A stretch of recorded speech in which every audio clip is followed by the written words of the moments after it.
drive to right field. This ball is gone. Gone and into the history books. The Seattle Mariners, Felix Hernandez, the 2-2. He got it! 34 years, 119 games. It's finally happened. A perfect game by a Seattle Mariner. It was done by the King. And the 0-1 pitch on the way to Edgar Martinez. Swung on and line down the left field line for a base hit. Here comes Joy. Here is Junior to third base. They're going to wave him in. The throw to the plate will be late. The Mariners are going to play for the American League Championship. I don't believe it. It just continues. My, oh my. And they are going crazy at the Kingdom. Welcome to the Corner of Edgar and Dave, your Seattle Mariners baseball fan podcast. I am Jacob, here with my brother Nick. Nick, what is happening? What is happening? Living the dream, enjoying Mariners baseball. Yeah, on a 4-game losing streak now. Did I say that out loud? In the show, they call this a skid. No, skid. We're skidding. I mean, here's the thing.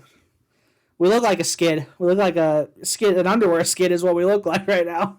After 4 games, yeah, good call. No, it's all good. I was updating, so I have like a little board that I keep where I update the records every day, and I haven't touched the win column for the Mariners in like 4 days, and I was like, dude, I was like looking back at it, I was like, dude, we were 11-6 at one point.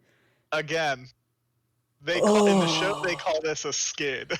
Oh, my God. I mean, yeah. We'll have to get into it. Dude, speaking of the show... When you lose 2 in a row to the Marlins, it's over. Speaking of the... over. Pack it up. Yeah. Speaking of the show, though, I actually have 2 things related to the show. The first one is kind of like my review of it. So, for the first time... Okay. I bought the show. I bought the show earlier or since the last podcast and started playing. What? Well, what? Whoa. I just can't believe it. What a surprise. A baseball fan bought MLB The Show 2022? Oh, okay. Yeah, I see what you're saying.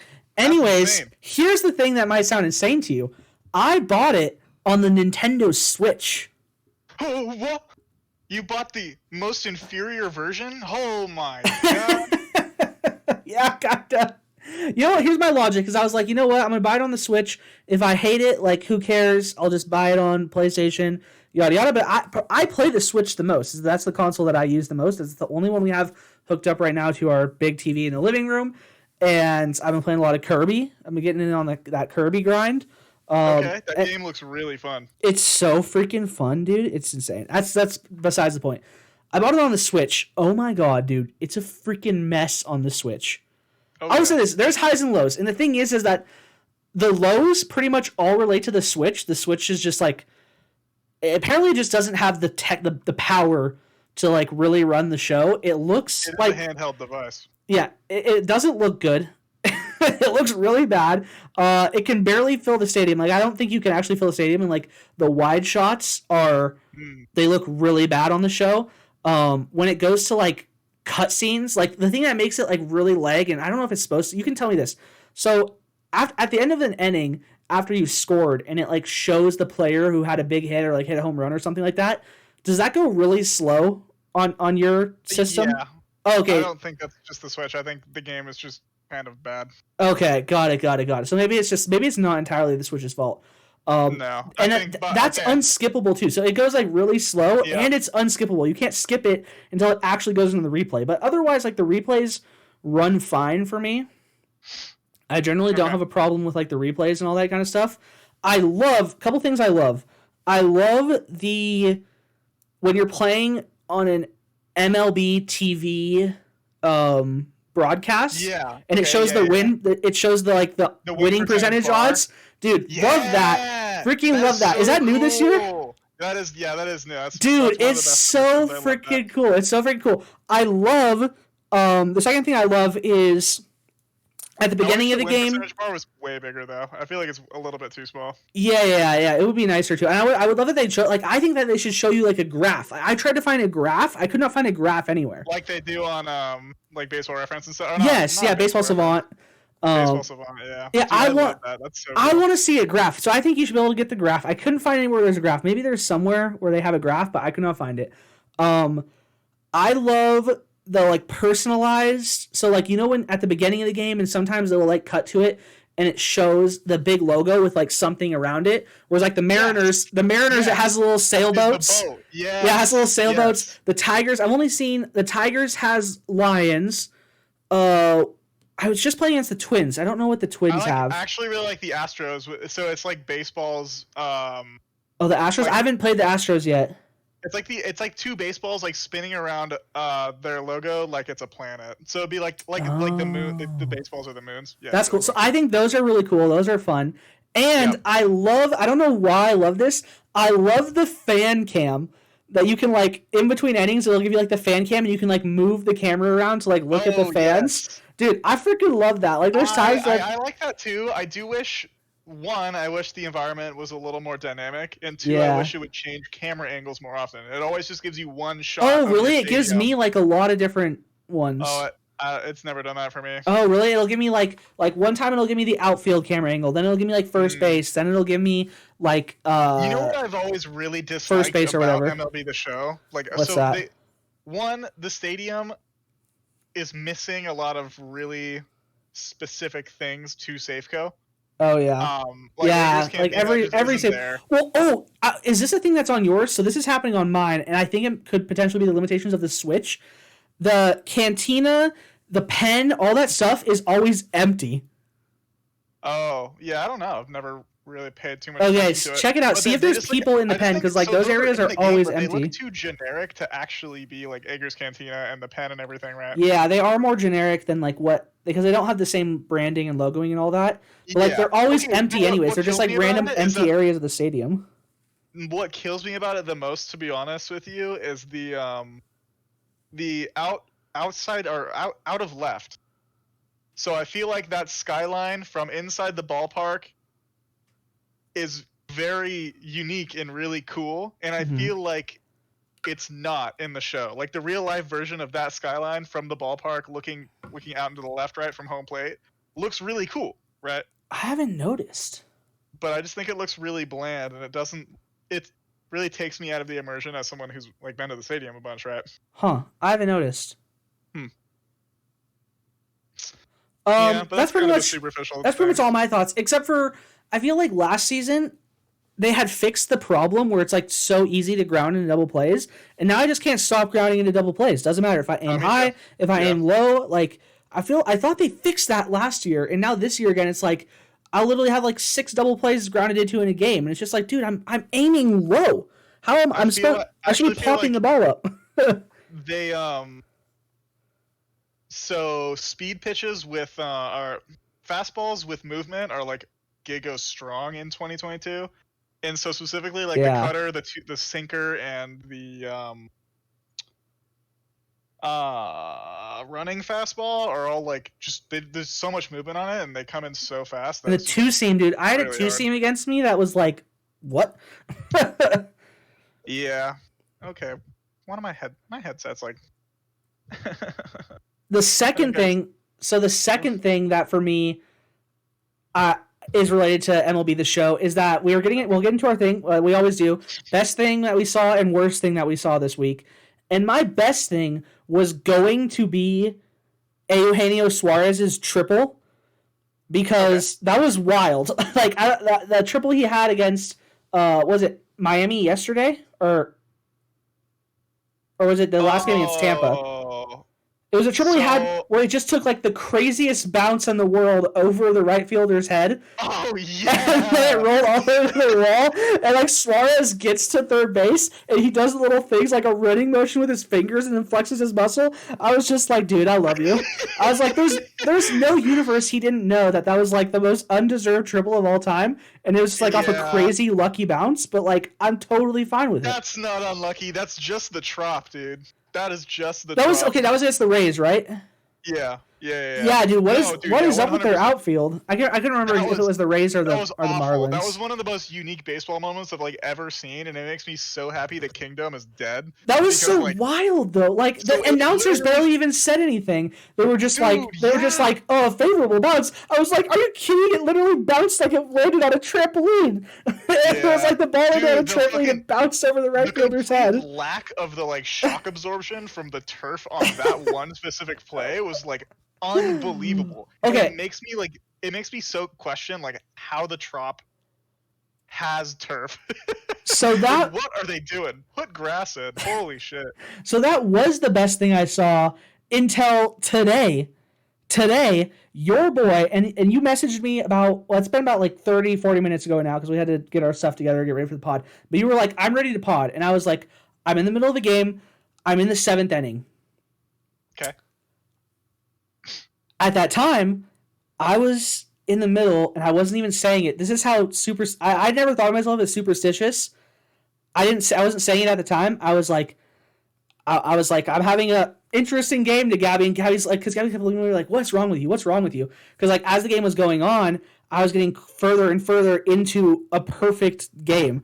I've never thrown a perfect game in MLB The Show before. I've thrown one. Yeah, I've never done it. I've thrown one no-hitter, and that was with Chris Taylor in MLB The Show 14 or something like that. 14, 15, 16.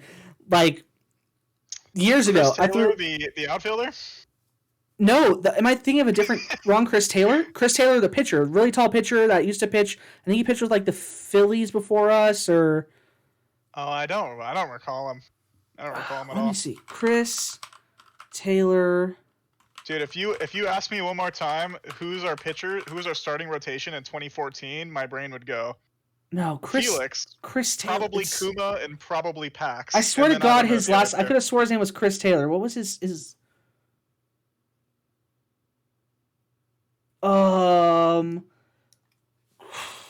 Mariners.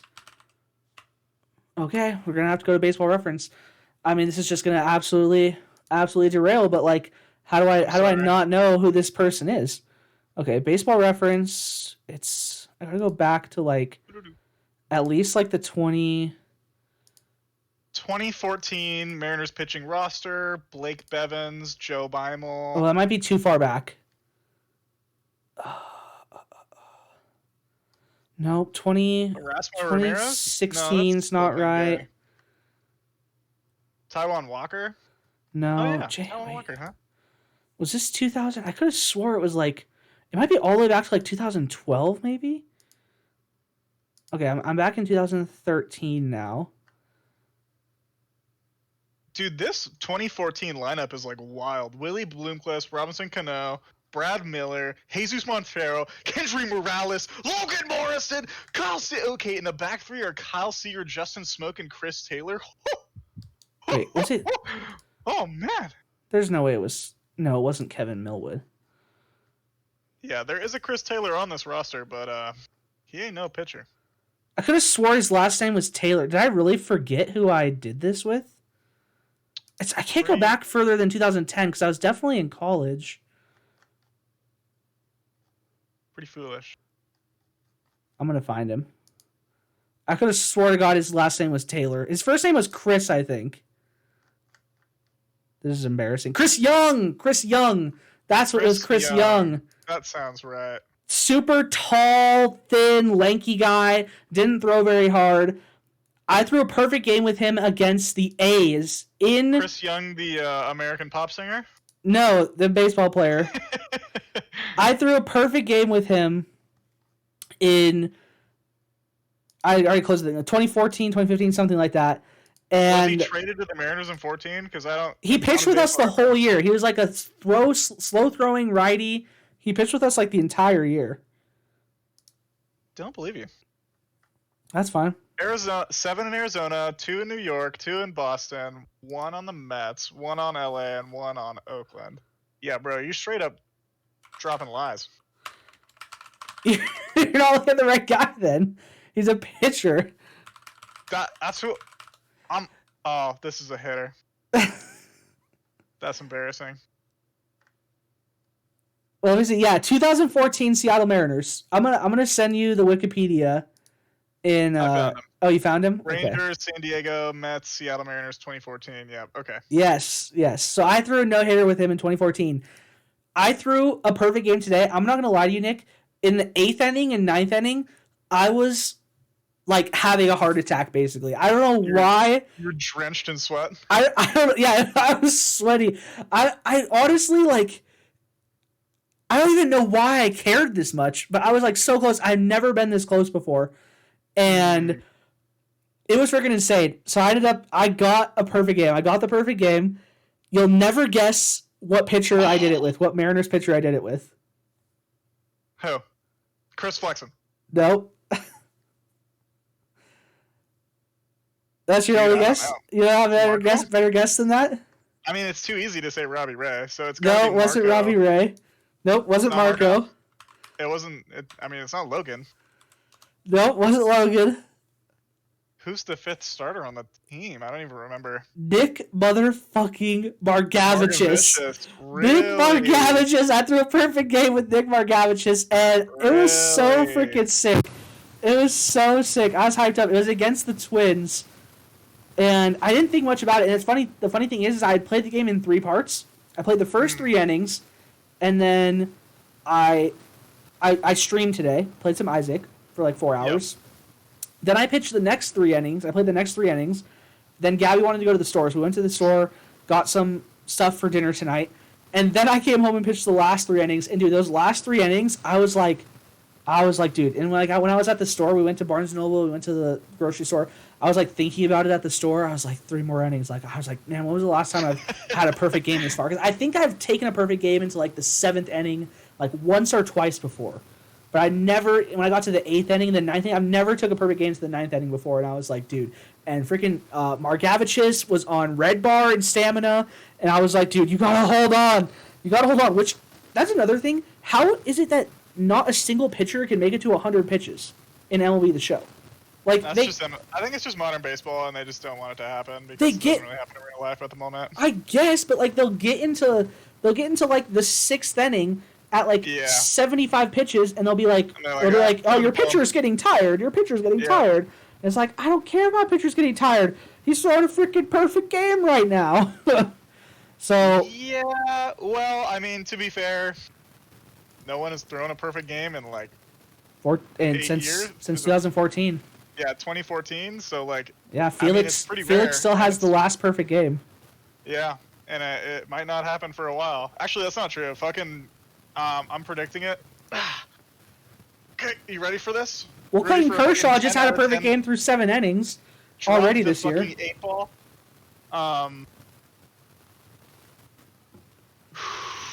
Logan Gilbert. The next perfect game.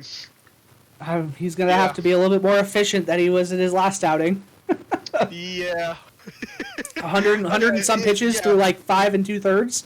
Yeah, I mean, he's got a little bit to work on, but considering how well he's throwing the ball, or the results he's getting on how well he's throwing the ball right now, like, his ceiling is so unbelievably fucking high that it's, like, unbelievable that he's only, like, 23 or 24 years old, right?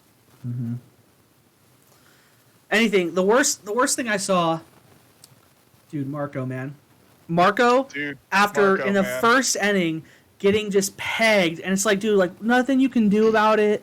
Like, just a ball just roped right back at him, lands on it, hits his arm, freaking has, what was it, a wrist contusion or whatever, like, gets immediately pulled from the game. Like, that was soul crushing. I was hurting so bad. When I saw that happen, I was like... Yeah, I thought it was over. I was in pain. I'm gonna be real with you. When I saw it happen live, I thought he got hit in the head, and I'm like, oh no, Marco's out for the season. I know. I was terrified. This can't be real. No. I was absolutely terrified, sick to my stomach. I was like, me too. I was like, dude, it can't be like this. This can't be like this. And what kills me about it too is that like Marco is so much better than like the baseball media as a whole is like ever given him credit for. Yeah, dude, gets no respect. And it'd just be so much, or it'd be so like unfortunate for him to just never be able to prove it. Like if he got like taken out for the whole season, right? This year. Yeah. Oh god. So at least he's gonna be fine. He's gonna be fine. But that was a scary moment. That was definitely the worst thing I saw this week. Give us your best and worst things. Best thing I saw this week was easily, and although I do really like your Suarez pick, was J.P. Crawford's third home run of the week, by the way, where he dropped the fucking barrel on it and then just mid fucking swing decides to do the Griffey follow through. Dude, I was gonna say, the dude is giving me Griffey vibes. I was gonna say that, dude. JP, his swing, especially, I think I know what home run you're talking about. His swing is so pure right now. Yeah, it is good. Holy shit, crisp. JP is okay. This dude, is Griffey vibes. That's exactly what I say, dude. I literally said I was sitting next. Wait, was that a home? I was either at work or I was sitting next to Gabby, and I was like, dude, that's just straight up Ken Griffey Jr. I was like, I know that. That's Ken Griffey Jr. Yeah. No, dude, that was one of the coolest moments. That's one of the coolest swings I've seen from a Mariner player in a long fucking time. And I'm really glad it came from JP. In the hottest the hottest stretch of baseball, it looks like JP Crawford has ever played. Right? Oh yeah, this is the best he's ever been, for sure. It's like the fucking chef's kiss icing on the cake, the way he just absolutely tore the cover off that ball and then and made it look good, right? Yeah, this is absolutely the best JP's ever played, no contest whatsoever. The best he's ever played. He's absolutely cooking. Yes, yeah, that's what I'm talking about. And I would call him my if I skip ahead a little bit, I would really want to give him, because of how hot he is at the plate right now, my player of the week, but the dude's committed 7 errors in 7 games. Yeah, it's not looking great over there. I mean, he's focused. That's the way it could go sometimes, though, right? It's like you're focusing on the bat, you lose some focus on the No, for sure. You can see what he's defense, focusing on, what he's kind of letting go, right? Yeah. Anyways, what's your worst thing that you saw?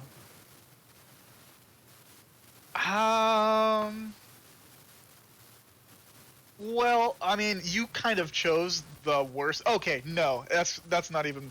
So the worst thing I saw this week, and just right behind or on the same key as Marco's potential big injury, was Mitch Haniger tripping, getting out of the box on dumping a single. Oh, that's a good one too. Right? That's a good one too. Yeah. So he just first game back. The back half of his cleat got stuck in the dirt, and he just twisted the fuck out of his ankle, and you could just see immediately that he's like, oh no, I gotta get to. I don't know if I'm gonna make it to first, and you can see him limping over there, oh my god, they're gonna give me this hit, thank God. Yeah. For sure. Yeah, that was terrifying. I mean, dude, injuries, man. I really hope that this season is not derailed because of COVID and injuries and stuff. And honestly, we played good. We played really well through most of the COVID issues we had. We're missing. Competitive. We played really competitive, even through the injuries that we fought throughout the moment. Especially in this last week or two area, the Mariners have played very competitive baseball all the way through. It's just hasn't been there during the skid. Yeah, that's true. That's for sure. Yeah. Anyways, Yeah. Well, how about those Mets, huh? No, we gotta get into the heart of the podcast. So today, as I promised last week, so 2 things are happening that I promised the last time we potted. First off, I promised we were gonna pod again before the end of April. It's April 30th at 9:00, so 3 hours to spare. Yep. You can probably get this uploaded. Little pat on the back. Second thing, I promised we were going to do the tier list. I actually put it together, and we're going to do the tier list today. First, so that's to look forward to. First, let's get through a couple of news things, though. First thing, as you mentioned, Haniger came back from the COVID, hurt himself on his first pitch. He's apparently in a walking boot. And did you tell me that they have how long do they think he's going to be out? Did you say 6 weeks? So it's a high ankle sprain, and I literally don't know anything about this. But the news is that high ankle sprains are the worst kind of sprains that you could possibly get. So they're expecting him to be out for about 4 to 6 weeks. 4 to 6 weeks. Okay, so a month without Hanny. That stinks. That stinks. I mean, he's already only played in half the games so far, so that's already kind of hurts there, and then it's going to be out for another extended period of time. So that's brutal. Second thing, big news, Scott Service got tossed from a game. Julio, as we talked about last week, is still taking on close pitches that are technically outside the zone. He's taking them. Apparently, the Mariners are getting more and more frustrated. You said that the Mariners sent like a letter to the commissioner of Major League Baseball. He was tossed from a game recently for Scott Service for arguing balls and strikes because Julio is taking close pitches and getting called out for it. And I heard someone say this kind of interesting. It's like, this isn't like it's the same. There's no chance, right, that there's like a huge Major League Baseball conspiracy to hurt Julio. Like, why would you want to hurt one of the potential young stars of your game anyways, right? Well, it's hard to tell because so with the CBA changes, they did change the way specifically rookies and the Rookie of the Year poll influences service time. And so you might think that it's some sort of conspiracy to manipulate his service time by making sure that he stays out of the Rookie of the Year race. Why would Major League Baseball do that though? Like the Mariners would want that, but clearly the Mariners don't want to do that. They want to win games. So like, why would Major League Baseball want him to stay with the Mariners? Like, it wouldn't it be beneficial to them for him to hit free agency earlier? Tinfoil, like wrap my whole body in tinfoil right now, okay? Like all you can see is my mouth, and all I'm saying is, do the Mariners want to win? Or would they prefer to lock up this really bright, very potential superstar for another year by manipulating his service time to keep him out of the Rookie of the Year run? I just have a hard time believing that, considering if they wanted to manipulate his service time, they would have just not started him at the beginning of the season anyways. Oh, yeah, for sure. I mean, that's 100% like tinfoil hat. Yeah, so I just have a hard time believing that. I think it's one of the things, like what you said earlier, is like if the pitch is close, you got to start swinging. I mean, his thing is like he's played well over his recent games. He's improved his batting average. He's been the only guy so far that was hitting under 200 to get his batting average over the 200 mark. So whoa! I can't believe you just discredited Gino and Frazier like that. You know, Frazier was batting a crisp 145 before he turned it around. I feel like that wasn't for that long that they were under 200. No, it was only for like 5 or 6 days. But yeah, that's what I'm talking about for like guys that like have gone a couple weeks. You know, the guys that were under 200 after like two weeks, like Julio's been the only one that's been able to get himself above 200. Yeah. But I think it's like a combination of what you say is like you got to swing if it's close, you got to protect. Like you're taught that in Little League, right? Like obviously it sucks to you shouldn't be called out on pitches that are outside the zone, but also like you got to protect if it's close. And it's kind of like an example. I read this on Twitter. I wish I could remember who it was to give them credit, but I'm just going to steal the idea. Is like, it's been different umpires in different parts of the country, different teams. Julio is the one common denominator. Like I'm behind Julio 100%, but he's the one common denominator. It's not like there's to remember as well is that Julio is a giant. Julio is very tall, and as the Mariners broadcast crew has specified specifically, the box is not right on Julio. So those pitches that are up that are being called out of the zone look a lot closer to the umpire than the the MLB official box or whatever is going to say. Okay. And the way he stands so tall in the box makes his like swing box even bigger, right? His strike zone even bigger, right? Yeah, that's totally fair. All right, so, I was going to say, the last thing we'll talk about before we get into the tier list, because we're almost like 30 minutes into the pod. Series results. So we had got off to a huge lead, like I mentioned earlier. We peaked so far this season at 5 games above 500. We were 11-6 after we took 2 of 3 against the Rangers, then swept the Royals in Seattle. We go on a road trip, win our first game against the Rays to get us up to 11-6, and now we've dropped 4 in a row. We lost the series against the Rays, losing the last 2 games. And unfortunately, one of those games was I'm getting a little mixed up. Yeah, Marco and all that stuff. So that was was the Brash game. Oh no. Yeah, Brash was yesterday, right? Brash got touched up by the Marlins. Really struggled, couldn't get out of like 2 innings. Then we go down to Miami. We've lost 2 games there. I mean, we traveled really far. It's our second road trip of the series. Our only 2 series losses, only 3 series losses so far have all come on the road. We haven't won a series on the road because we split with the Twins, lost to the White Sox. Now have lost to both the Rays and the Marlins, hoping to salvage the 3rd game against the Marlins.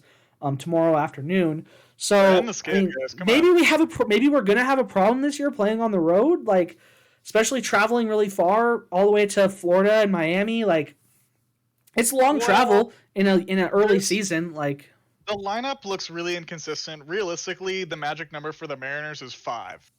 The pitching is so good that if 5 you runs? get to 5, I think 5 runs, like you're gonna win almost every game. I would say like the number that puts you the number that puts you in a good spot 4. is probably like 4, 4 or 3 or 4, or 3.5. But specifically, like the way the Mariners play and how. Most of the time with Mariners pitching, 5 runs should be auto win. One of the Mariners' strong narratives over the last 2 years has been the power of the bullpen, right? But the bullpen actually has not been that good this year. Well, specifically over like the last week, right? So I think that this moment in time, the Mariners' offense needs to get to 5 to like lock down a win. I'm not ready to can win pretty consistently on 4, but I think 5 is their magic number. I'm not feel comfortable quite ready to blame the bullpen yet and say like they've been struggling last week, only because like their starting pitching hasn't had to throw a lot of innings. Yeah, the starting pitching has not done them much of a favor over the last week, right? And like So Brash can't go 2 innings. Marco gets hurt right away. Like, I'm not saying that's Marco's fault, but the reality is that puts the onus on the bullpen. It's not their fault. It's a compounding issue due to the fact that like Marco got hurt, and then literally the next day Brash throws that fucking really awful give up 8 in 2 innings game or whatever, right? Right. So yes, over those 2 games, the bullpen did throw 14 innings, which is suboptimal, but you got to remember that the 2 weeks before that, not a single Mariners pitcher went less than 5 innings, and the Mariners starting rotation pitched into the 7th and later in like 75+% of those games. So those guys should have been rested and ready for that. Well, I'm sure they were rested, but the same thing is like if you're pitching a lot of innings, you're still going to get in trouble. Yeah. Anyways, hopefully the Mariners can win tomorrow afternoon, salvage 1 game against the Marlins, because unfortunately we then have to travel to Houston. And we may have won the series already against the Astros, but they're going to be looking for some revenge. They just jumped us in the standings today. Yeah, they're good at home. So, I mean, we'll see. Obviously, I don't know. It's just tough. Like, it'd be great if we could, win. I mean, even like 2 of the next 4 to then go home and play against a 4-game series against the Rays and then a series against the Phillies. Like, if we could win 2 of the next 4, that'd be great. I'd want to hopefully maybe beat the Astros in a series. So, like, if we could win 3 of 4, that would be amazing. I think we have to have a plus 500 record against specifically the Astros, and it looks like against, as we predicted, the Angels to have a chance of winning this division, right? Yeah. So the Mariners, if they want to continue to stay competitive in the standings, they need to at least win tomorrow and get 2 against the Astros. Right. All right. So the last thing we'll talk about then is our MVPs before we get into the tier list. My MVP for the week, I'm going to be going with Logan Gilbert. He was absolutely a stud in his last 2 starts this week. I mean, against Texas, he ends up going 7 innings, or 6 and 2/3, right?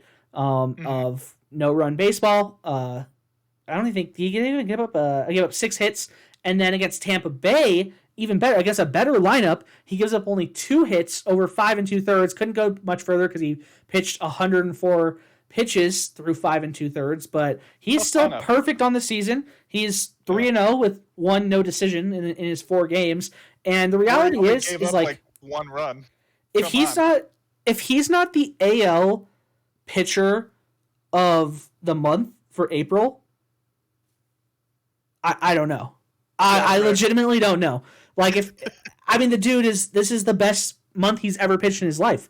4 starts, an ERA of 0.4 or something like that. What's he at?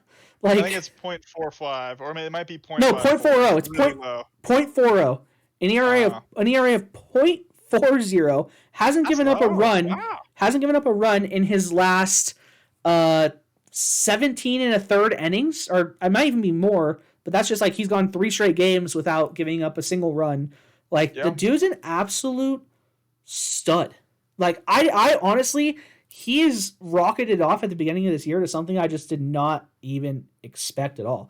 Yeah, no, I mean, you're absolutely 100% hitting the nail on the head. Realistically, picking any other person than him for your Mariners player of the week is like kind of a joke. That being said, I did pick somebody else just for, Just more to to talk mix about. it up, just to mix it up, just To change it up, right? But the difference between what he's doing this season and somebody like Flexen last season. So Flexen looked really good last season, right? But Gilbert's stuff is literally on another level. Like his stuff is nasty, and he's getting like the results to like Well, just show like it. he Right? just like showed up with like a major league slider out of nowhere. Yeah, And like it's kind yeah. of different because you don't really know, like even less so than most years, you don't really know what a guy's working on in the offseason because of the lockout, right? Like usually Yeah. you don't know a lot, but you knew even less this year. And the fact that he Yeah. shows up with like a He's just such top a tier complete slider pitcher. is it He's completed such a him. Like complete you pitcher. put He's the got perfect two good words. He's got a rising fastball and a fastball with run to it, and he's got the slider and the change up to what do you call it? Round it out, right? Yeah. And I think he even occasionally throws a curveball, right? Yeah. Like he's just a it's pretty five-tool complete pitcher. Yeah, it's pretty complete. All right, give us your MVP of the week. So I went offense because I like offense, and I went for Ty France. So I do think, and as I stated earlier, J.P. Crawford is playing the baseball week of his life, and he even continued to get a 2-hit game today, right? Yeah, he's Studley. But and we'll have plenty of time to talk about him this season. The most well-rounded player on the team, position player on the team, it is easily Ty France, considering JP, like I said earlier, giving up 7 errors in a week. It was not good. And credit to Ty France, he's the only one on the team that actually earns a Major League Baseball player of the week as well. So that's true. Well, yeah. Okay, you know what? I actually made it down to last Saturday's game, game 2 of the Royals. Okay. And it was so unbelievably fun. I couldn't believe that I got to go to a 13-run Mariners game.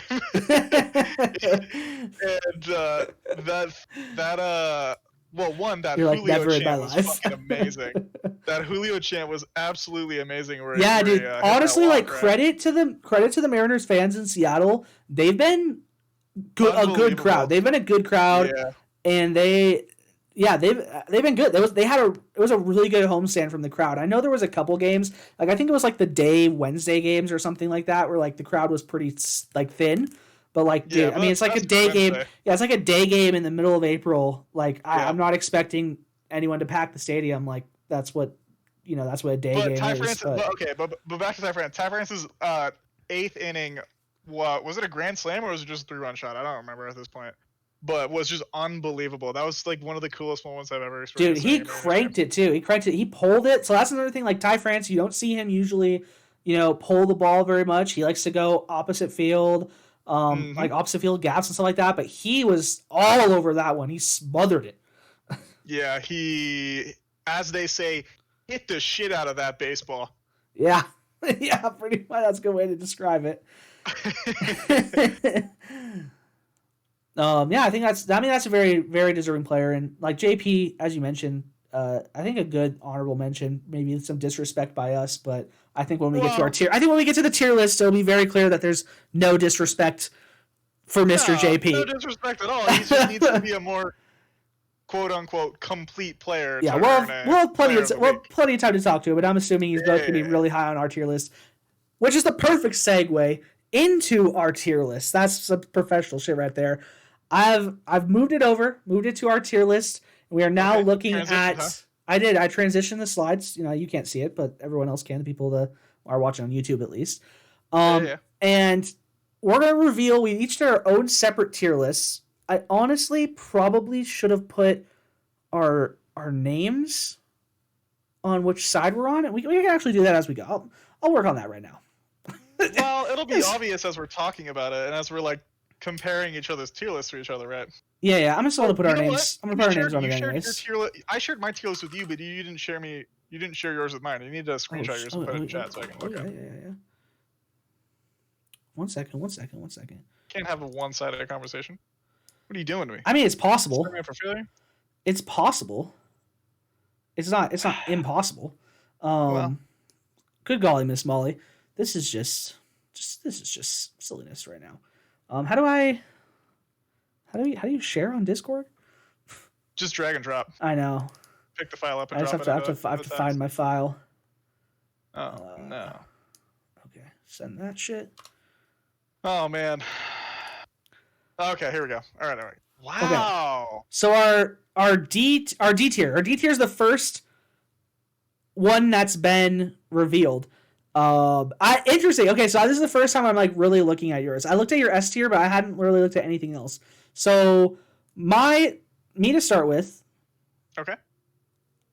I started off my D tier only 2 inclusions. I included Cal Raleigh, and I included Johan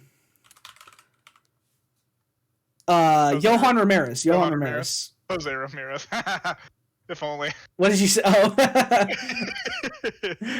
Yeah, I included Cal Raleigh and Johan Ramirez. And Nick, you included in your D tier. Cal Raleigh, which is our only match. Mezowicz and Matt Festa. Yeah, Anthony Mezowicz and Mezowicz. Matt Festa. Okay, I'm actually very interested. So why... Wait, did I do... Okay, I didn't do all caps for me, so I'll do... Okay, perfect. I actually have names under... This is going to be, why did I include Mezzy? Yeah, I'm actually curious. I'm actually really curious about Mezowicz and Festa. I'd like to hear what your thoughts are. Mezowicz is going to be the more interesting person to talk about for me here. If I could get Festa out of the way really quickly, I do think he's just a long relief bullpen type pitcher. I don't think his stuff is I think what he has is pretty generic as far as pitch makeup. I just think he's there to eat up innings, and he does what he does when the Mariners are already going to lose that game. But I don't want to see him pitch because that means the Mariners are going to lose that game. Okay, that's totally a fair point. That's totally a fair point. So he might be completing his job. I just don't like that job. That's fair. Well, I have Festa a little bit higher, so we can talk about him a little bit more once I reveal where I have him in my tier list. Yeah, look at that. Well, I guess he's on the D tier, so he has to be higher, right?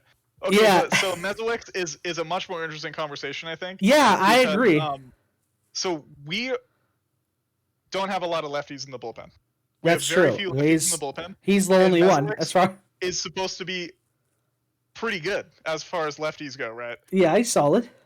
And all he does is let me down. So if we're bringing in Mezowicz, we're bringing in our lefty specialist, and he always seems to give up big shots against people who he's coming in specifically to face. I mean, he's given up 0 home runs this year. But it's not just this year. He did it all last year, too. Every single fucking time they bring in Mezowicz, it's like he's the only guy in the bullpen who can't get out the people he needs to get out. Right? I just am not seeing it. I'm getting fucking sick of this guy. Okay, I can understand that. I understand that. I definitely understand. I think you'd be surprised. I think that there's probably a disconnect between how I feel when I watch Mezowicz pitch versus how I feel when I look at his stats. Because the reality is like this year, he's only given up 1 earned run this year. He's given up he's only given up 5 hits this year, 1 earned run. He's got an ERA of 2 through 4 innings pitched. So he's giving up. He has a bad whip. He has a bad whip. Unless he pitched today. My stats are not updated to today. I just don't believe you. I feel like when I went through you know what? It's because they brought in Johan. So I was thinking they brought in Mezowicz and he gave up a big shot. That's like 3-run homer in the 7th or whatever. But today? That was Johan. No, in the game I went to. Oh, yeah. So, speaking of Johan Ramirez, I have Johan Ramirez in the D tier list. I think the same feeling you feel about Mezowicz, where it's just like a feeling you have when a guy comes in, is how I feel about Johan. And we've kind of joked about him, like Johan's kind of been a meme, especially in this podcast and like the way we talk about him. He's kind of been a meme. Like, I get it. He's kind of been a little bit of a meme, but also like I want to like this guy. He's absolute flamethrower, throws really hard. Yep. He had really special moments, especially last year. Like I remember him being an absolute studly like September. Well, he's got like a fucking knockout slider too. Yeah, like he's got good stuff. And so, like, it's one of the things where it's just like I'm getting to the point where I'm just like I'm running out of patience. But like I want to see him succeed. He's definitely a D tier guy where I'm kind of like I think you could end up higher by the end of the season. I agree. Conversely, so I 100% put him in my D tier, and I was like, I'll give him a chance. And it's literally and so I feel super similarly about Festa as I do with Johan, like you said. And I do think pretty much exactly what I feel lines up completely with you for Johan. But I just think his stuff is good enough to the point that I'm willing to see a little bit more. Yeah, I'm not done with him. The thing is, I'm not done with him. There's someone I'm not feeling as optimistic about, and that's someone that we both have in the D tier, and that's Cal Raleigh. Oof, yeah. I want to like Cal Raleigh. I want to be excited about Cal Raleigh, but like 2.0 Zanino. It's just been nothing, man. But the thing is he doesn't even have like the same. It doesn't even feel like he has the same pop that Zunino had. No, he's at this point. I think he definitely can hit home runs, but he's like a guaranteed out with power that he's not using. But he also doesn't have the defensive metrics that like Zunino had to just make the club anyways, right? Yeah, I mean the reality is that I actually think he's probably a better catcher than Zunino is. But interesting. He's an absolute like one of the best catchers in baseball. Well, when Zunino was with the Mariners, he wasn't known.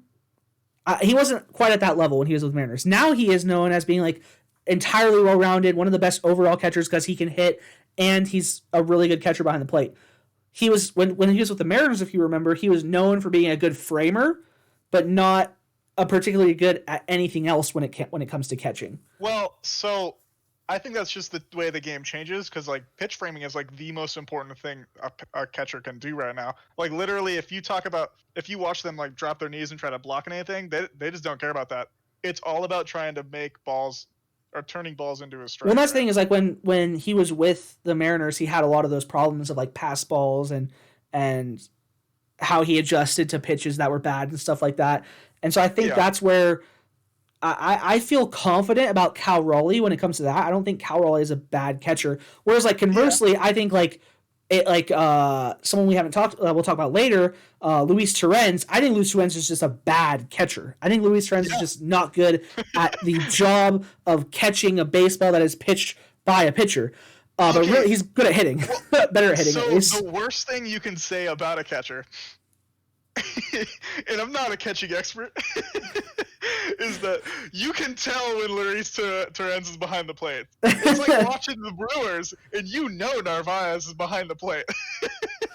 Like, he just doesn't look like a catcher at the quality like that he should be like a catcher in the MLB. Right? Yeah, and we'll get to Luis Torrens, but like at least I know that Cal Raleigh. I think I like Cal Raleigh as a catcher. I like that Cal Raleigh is a switch hitter. I'm a big fan of that. But the reality is that he can't hit from either side of the plate, so it doesn't matter if he's a switch hitter right now. Because like right now he just Chipper Jones. Right now he just can't hit at the major league level, and he's already been sent down. And I honestly, the reality is like I don't need to see Cal Raleigh the rest of the year. Through 9 games, 25 at bats, I've seen enough. I just have. Too. I'm good. Like, you know what? And the thing is like, unless he's caveat, 24 years old, and caveat, I haven't completely given up on him. But yeah, no, I'm not giving up on him. Holy shit, does he look like a 4A catcher? I just don't need to see him on the major league roster anymore, provided Julio and Tom stay healthy. Not Julio. Luis. I don't know how I got that messed up. Luis and Tom. As long as Luis and Tom stay healthy, like obviously, bring Cal up if one of them gets hurt. You know, knock on wood. God forbid. But God forbid. Yeah. So that's. I mean, reality is like that's the one guy. I'm just like, I want to be able at the end of the year to not have him in the D tier. I want him to be in the incomplete tier because we didn't see him the rest of the year, and he's just working on his game in Tacoma. Yeah. All right, so moving on to the C tier, I'm going to reveal my C tier first. Your C tier hurts. My C tier, sorry. My C tier, I have Jared Kelenic, Sergio Romo, and Abraham Toro. And I know the one that probably hurts you the most. The one that probably hurts you the most is Jared Kelenic. Anyways, your C tier. Holy shit. All right, how about tell us your C tier, Nick? My C tier is Jose Ramirez.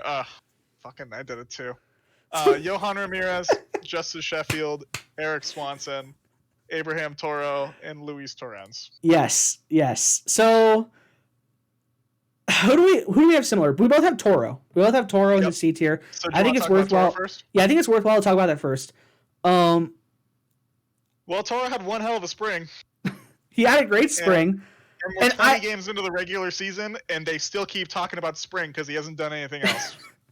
I think it's one of the things is like, I don't know. I don't know what the answer is because I think Abraham Toro is a major leaguer. Yeah. Just right now, I don't know what the answer is. Switch hitting guys are always like really tough, in my opinion, because they're difficult to assess because I'm almost curious what would just happen if he only batted from one side of the plate. Because I really like watching Abraham Toro when he bats from the left side of the plate.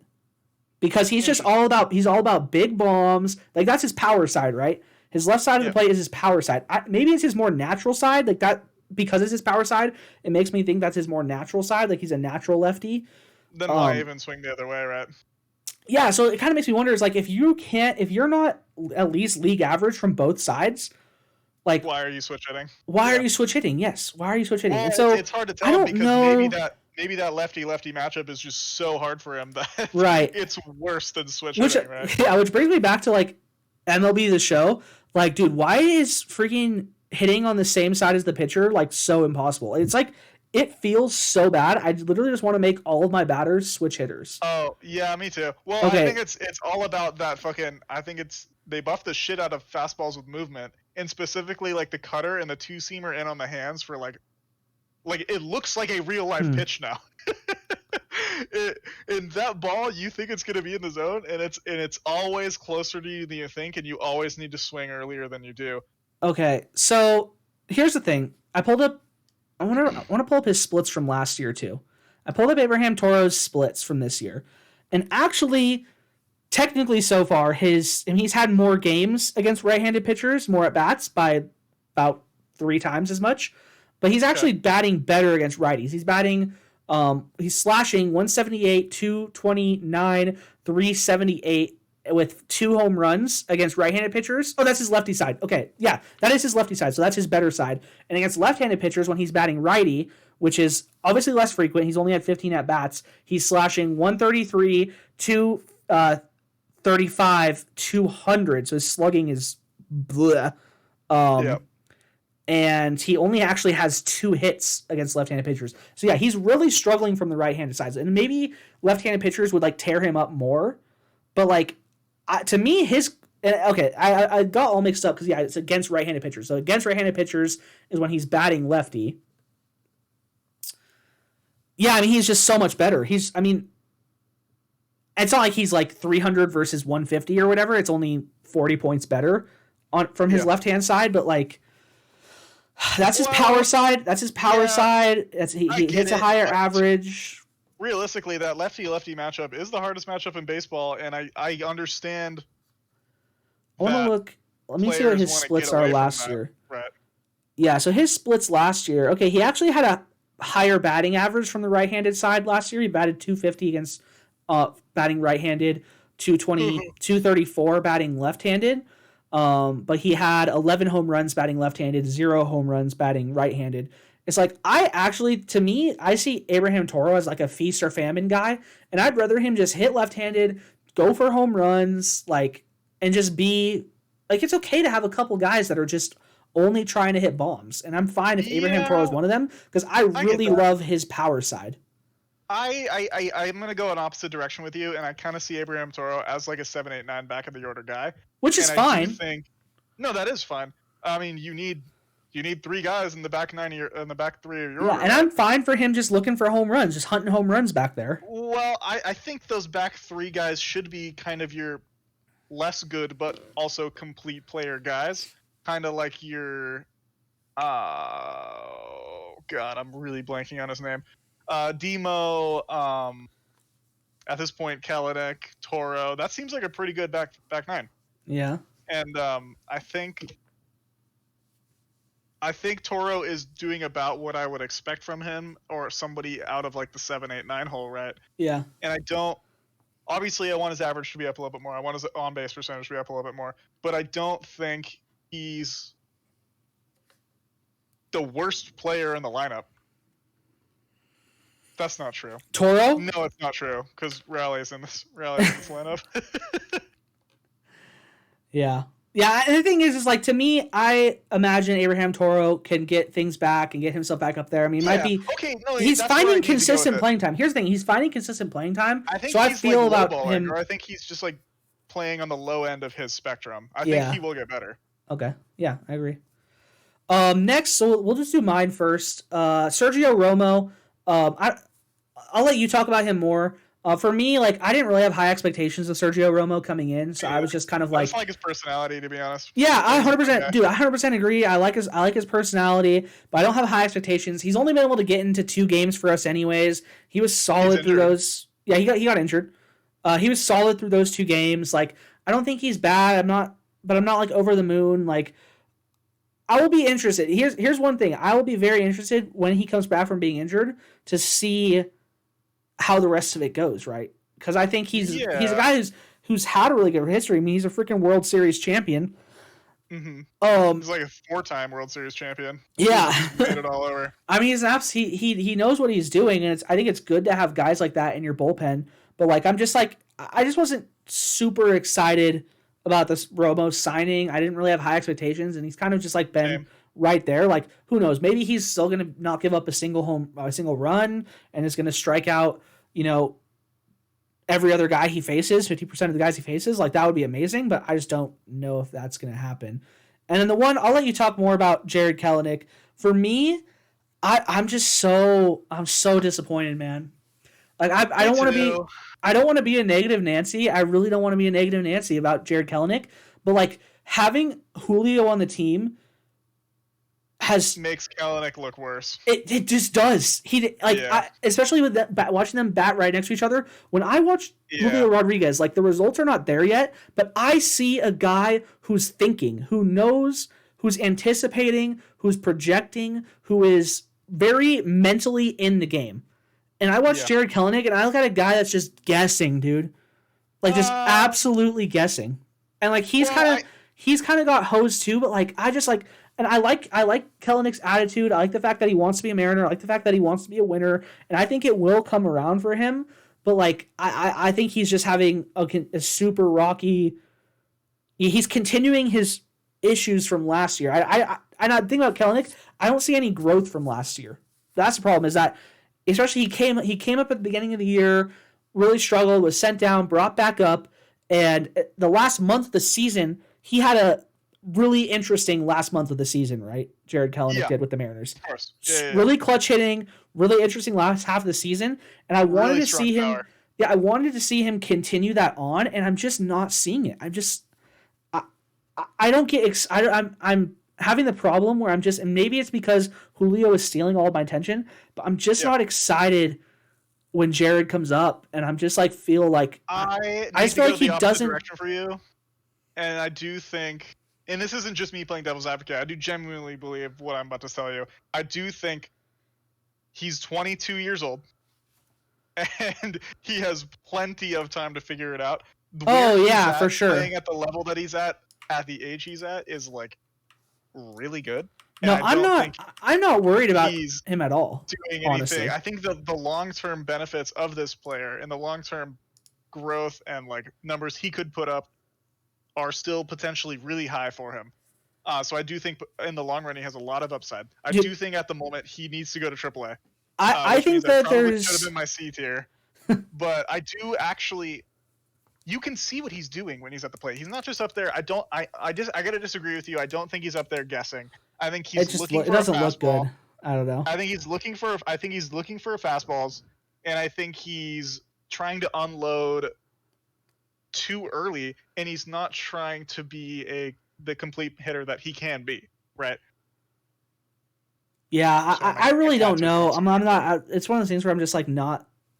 I don't know how to fix this. It's just a really unique situation, and for I sure. don't want to see him bust. I kind of worried that like Oh, I don't think he's a bust at this point. No, I don't think he's a bust at this point. I don't think he's a bust at this point. But what I'm saying is, I don't want to see that. I don't want to see that down the line, right? That's more what I mean.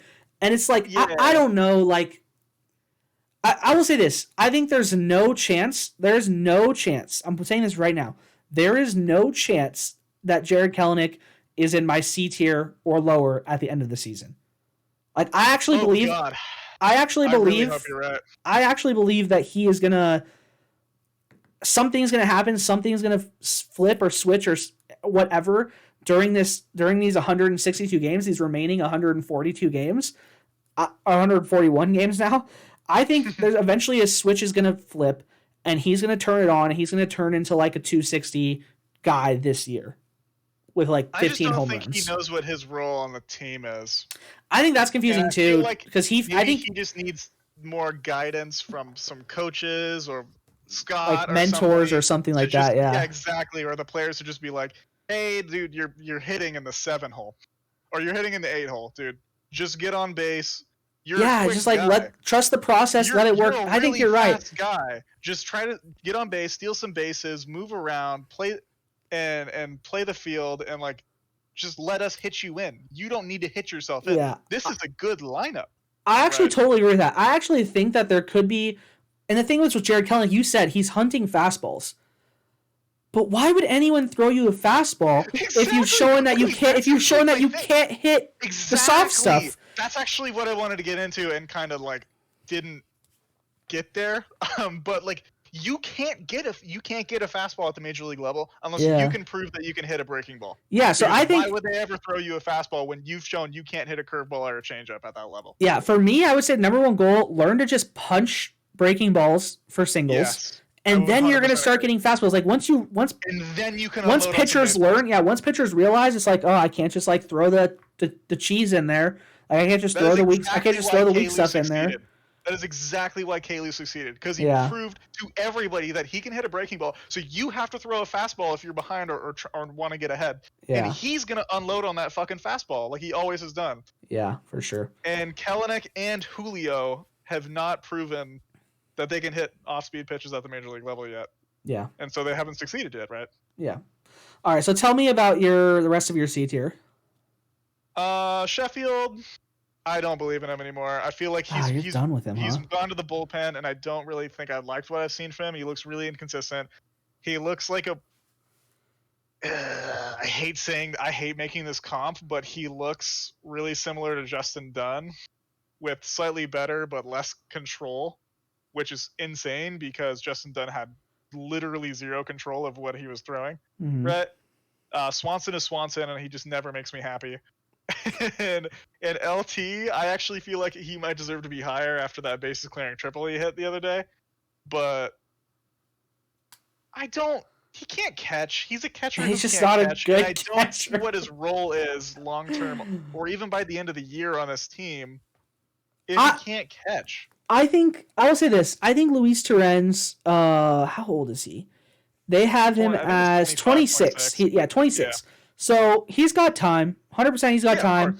And I actually still believe that he'll develop into something, but like Tom Murphy for me is just so solid that like he's just a fine like backup guy or like sometimes DH or whatever. Like I'm okay with Luis Torrens. Like Luis Torrens for me is like meeting expectations right now. He just can't catch, which is a bummer. I also think Murphy for what we got for what we gave away for Murphy and everything.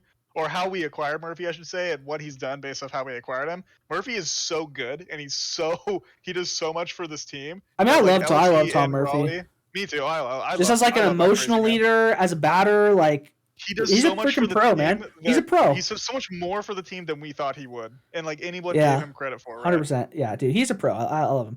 And all of our catchers look worse behind him. I actually have I have a good amount to say about Eric Swanson when he comes up on my tier list, so I'll save that for that. Sheffield, here's what I'll say. I'm with you on the sense that like when I look at Sheffield, I'm bummed. I am so bummed that he's a bullpen guy. It just feels like a what's a good example for this? I can't think of a good analogy. It just feels like wasted potential. to see him be relegated to like a bullpen role. It just feels like, dude, you had such a bright future. He had such a shitty 2021 that like the signing of Flexen, Ray, and the progression of Brash and Gilbert and everything, he's just been outpaced. Yeah. And realistically, he's a fastball slider guy. And fastball yes, he's a 2-pitch guy. He's out of the bullpen. Which? He's a 2-pitch guy. That's a bullpen guy. That's a bullpen guy. If you're a 2-pitch guy, that's fastball slider combo is like the bullpen deluxe, right? Yeah, and I will say this though. There's a reason that Justice ended up higher on my list. Okay. He's only given up 1 hit this entire year.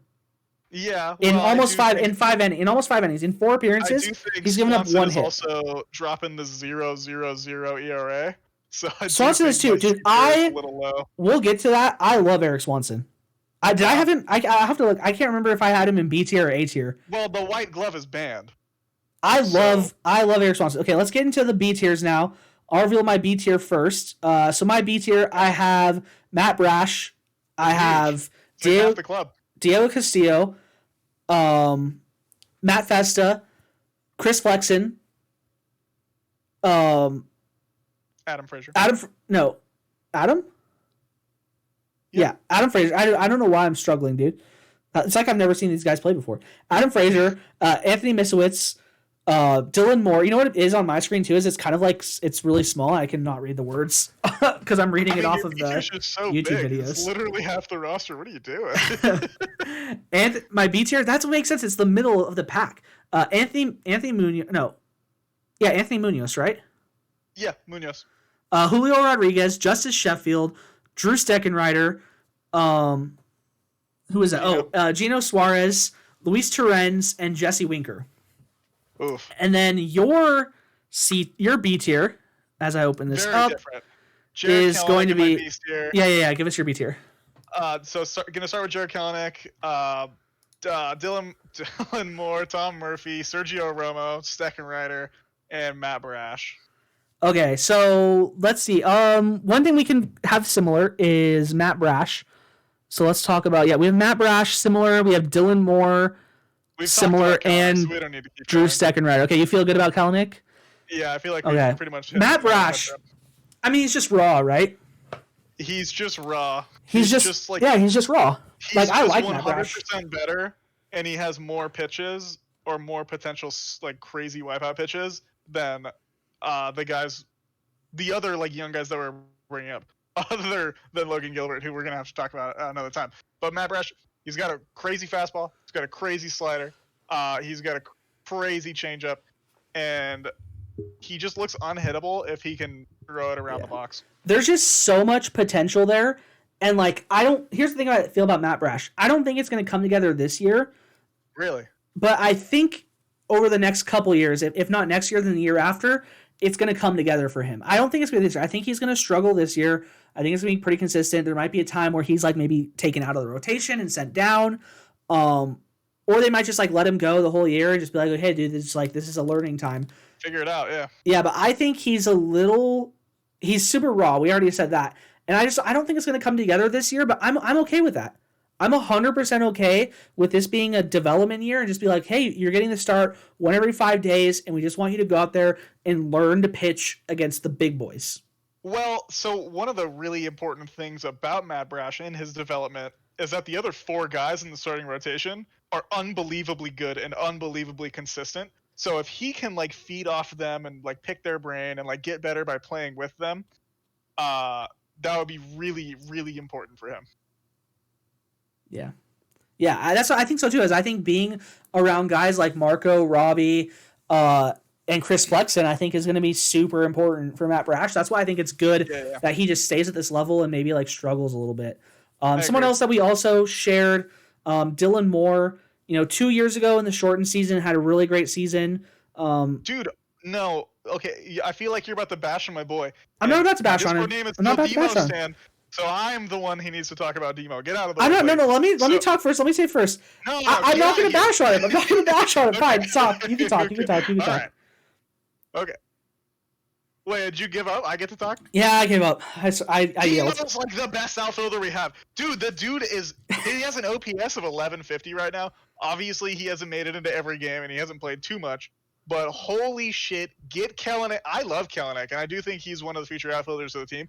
But the team needs to play better. You think Demo should have the everyday starts over Kelenic? Demo needs that fucking consistent outfield spot, considering he is a good fielder. He is one of the best all-around players on the club. As far as like fitting him into any situation, right? I will agree with that. And I would actually like to see Dylan Moore with more consistent playing time. Why is Dylan in the lineup less than Toro? Toro has an OPS of like 550, and Demo's again OPSing at 1150. Put Demo in the lineup. What are you doing, Scott? The OPS I have for Dylan Moore on Baseball Reference is 785, which is still actually 200 points higher than Abraham Toro, but still. I don't believe you. That's fine. I looked at it today. It's at 1100. I don't know. Tom Murphy. 1194. Tom Murphy is at. What are you looking at? Tom Murphy is at 1158. 11 ABs. I have him with 13 plate appearances, 10 at bats. Well. If you go to today's box score, you go down to that 9 hole. Who do you see? My boy dropping the 1194 OPS. That's fine. Put Demo in the lineup. What are we doing, Scott? What are we doing? Give this man some ABs. Okay, that's fine. I like Dylan Moore. I would actually agree with that. I'd like to see him have more consistent playing time. Other guys, man, I got a large B tier, so I got to bust through some of this. Yeah, you do. Holy shit. Diego Castillo, I just am not like he's solid. I wish I was more excited. He was so good. I wish I was more excited. I'll let you convince me otherwise, but like I thought he'd have more like wipeout stuff. I thought he'd be more like absolute lockdown, and like he's not like a bum. I'm not trying to say he's bad. He's a little slower this year. I think he's better this year. I'm not trying to say he's bad. I mean, he's definitely, to me, he's had a better year than he had after we traded for him last year. Yeah.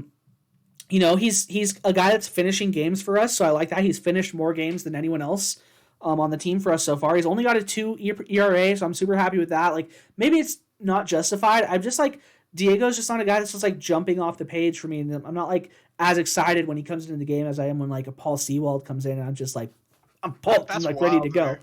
You know what's wild about that? And I'm super biased because as I've always said, I trade for Diego Castillo every single year in my MLB The Show game. Yeah, I know. and this was like starting in like 2017. I just picked him up every single time and he was always fucking lights out for me.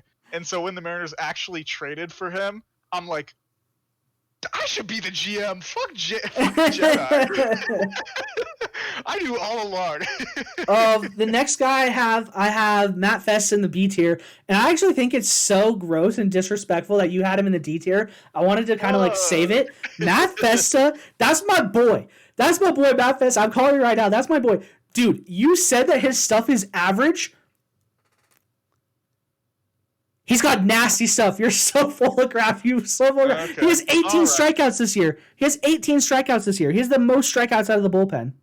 Okay. Yeah, because he also throws like 3 times more innings as anybody else because he just comes in but no. Just cleans it up. He has the highest he has the second highest strikeout per 9 on the team. The only person higher than him is Andres Munoz. Munoz. Yeah, Andres Munoz has a strikeout per 9 of 18. Matt Festa has a strikeout per 9 of 16.2. And yes, he's given up 3 home runs. Shit happens, dude. Shit happens. That's all I'm going to say. Tell me what your ERA is looking like, buddy. For its 4.5 ERA, but dude has got nasty stuff. You're disrespecting my boy. You need long relief guys are people too.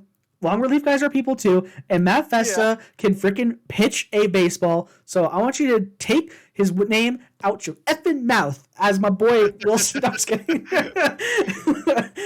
Matt Festa, you're a disrespectful little punk, and Matt Festa is good. Next guy, Chris Flexen. I think he's just solid. I love watching Chris Flexen pitch. Dude, put some fucking respect on. I mean, he's just like the reality is like is so good. He's not a top tier guy. He's super consistent. I love that, but the reality is like super consistent is B tier. It's middle tier. He's in the middle of the 5 tiers that we have, and I think that's better. His stuff seems to the results he's getting is better than what his stuff looks like, which leads me to believe that he actually is a lot nastier than he looks on TV. Yeah. Right? I mean, here's the thing. He's a dog, dude. Chris Flexen is a freaking dog. He's a dog. He's a dog. I like Chris Flexen. To me, it is not disrespectful. We kind of have different philosophies when we do our tier lists. Goddamn narrative right now, and I fucking hate it. So No, I'm so fucking sick of the fucking Flexen hate all over the fucking I'm not. Yeah, I don't know. I do not. I love Chris Flexen. The reality is, like, this is a Chris Flexen friendly podcast. Love to have you on, Chris, because you're a freaking dog. And the reality is that you and I have different philosophies when it comes to tier lists. Chris Flexen is super solid. He's just like not one of the absolute best players on the team, but he's an absolute dude. Like, the reality is that he's maybe the best 4-hole pitcher in baseball. Like, yeah. And I'm so happy I'm on the team. I do not want. I would always want Chris Flexen on my team over not having him on my team. I always choose Chris 100%. Flexen. If we're picking teams, out at recess, I'm picking Chris Flexen on my team. That's the reality. Next, I'm going to talk about two guys together, Frazier and Winker. And I told you when I put together my tier list, there's actually 3 guys I had in the C tier that I moved up to the B tier. That was Matt Brash, Adam Frazier, and Jesse Winker. Did I say Chris Frazier? I don't know, whatever. I think all 3 of those guys are so fucking good. I had all 3 of them in the C tier just because I was like kind of bummed on them so far this year. And I think that there actually is like legit justification that you could argue that they're C tier right now. All 3 of those guys, Brash, Frazier, and Winker. But I have faith. I have faith in them that they'll turn things around and be super solid. But the reality is right now for me, like, Adam Frazier, I mean, I thought it was a little disrespectful on Adam Frazier because he's like almost a league average guy. He's batting .241.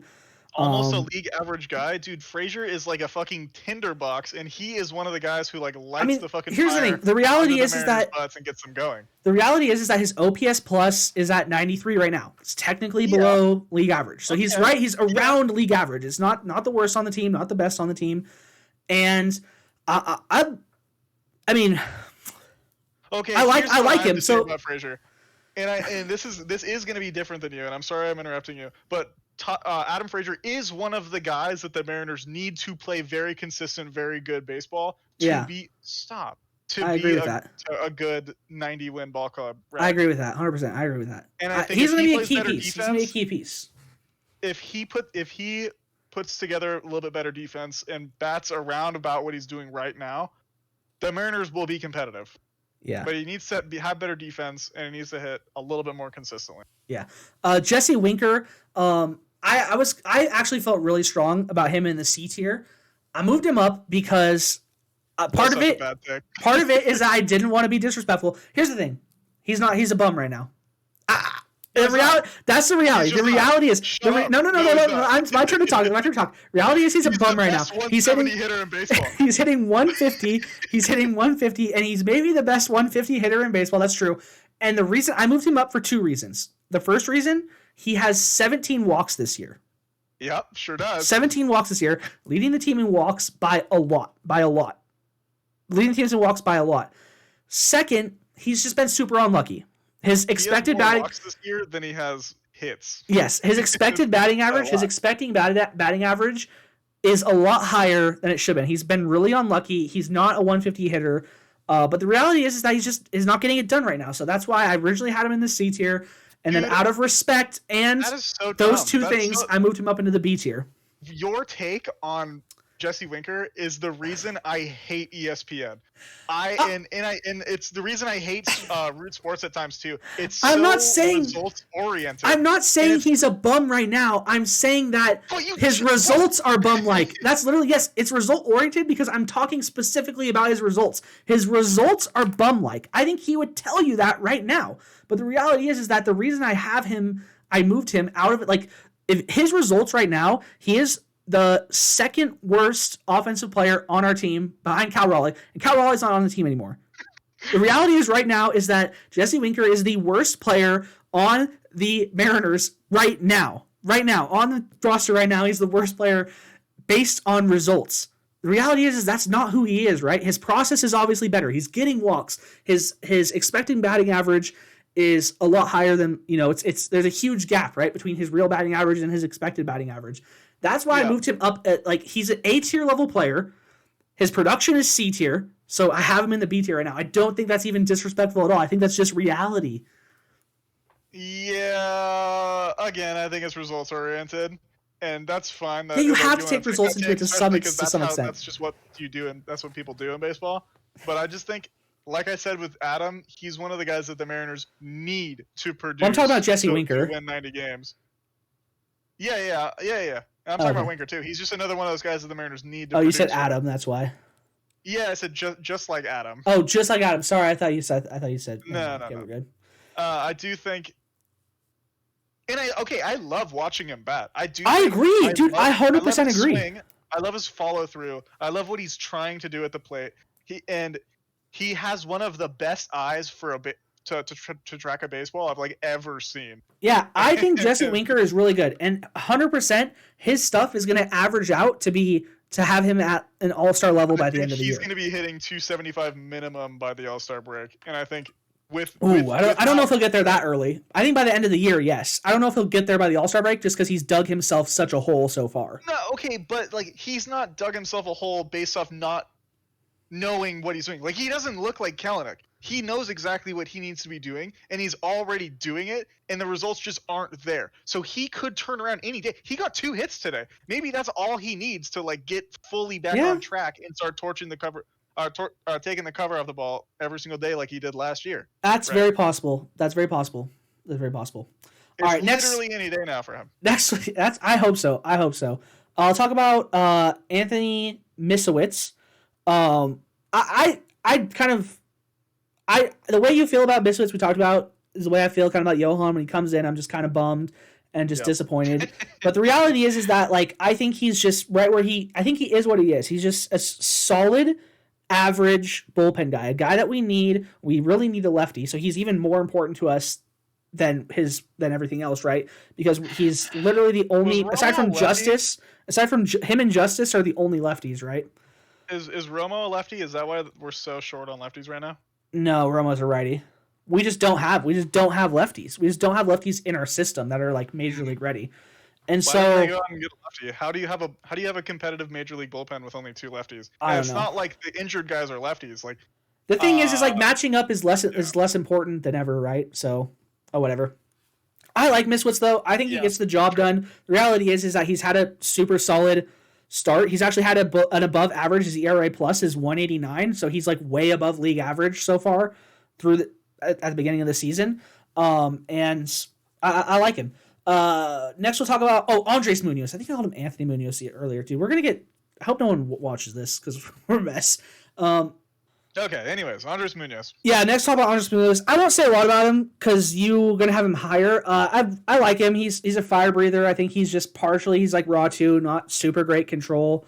I mean, he's super solid. He's been solid for us. The reality is he's only given up a couple runs. He's pitched a lot of innings for us, and ERA of 2.5. I think that's the right place. That's where you want to be. He's definitely above league average guy. But I think for us on our team, I think we're an above league average team. I really do. So that's why someone like him for me fits right in the middle in the B tier. Julio Rodriguez. I mean, if we had done this a week ago, I think this is the right place for him right now. He's the middle of the team. He's a bottom of the order guy. He's working on his stuff. He's going to be a superstar. You can see everything you can see about it. I'll let you talk about it more because I think part of the reason maybe you have him higher is because you're projecting like that. And that's just not what I'm doing in my tier list. And which is kind of why we started doing separate tier lists, right? Because we just kind of have different philosophies when it comes to it. And he's going to be an S tier guy. Julio with the Mariners, 100% will be an S tier guy. You could see it just looking at him. You can see he's got the drive, he's got the skills, he's got everything it takes to be, amazing like that. But it's something he's just gonna have to work on right now. And 100%, actually, he's just middle of the pack right now. That's just the reality. Justice, I kind of mentioned that earlier. He's had a super solid start to this year, but I'm really just kind of bummed about the fact that he's in the bullpen to even begin with. Maybe there's just not room for him in our lineup, in our starting rotation, because our starting rotation is so good, honestly. So maybe that's just the reality. Is it's just he got squeezed out, and it's just unfortunate. But He's been a solid bullpen guy for us, and I actually like seeing him come out of the bullpen. I'm excited to see him pitch out of the bullpen. It's just because of all the baggage and history there, it's just kind of a bummer. Steckenrider, he's a dude that I think is actually like really good. It just hasn't come together at the beginning of this year so far. Like he's just had a couple mistakes. But he's to me, I see him as like a league average guy. It's kind of backed up. His ERA plus is 107, so he's just like slightly above league average, which is solid. Eugenio Suarez, I know it's a guy that you really like. I've liked watching him play so far, but the reality is that dude, I love Gino. Yeah, I know you're super high on him, so I'll kind of like leave it more to you.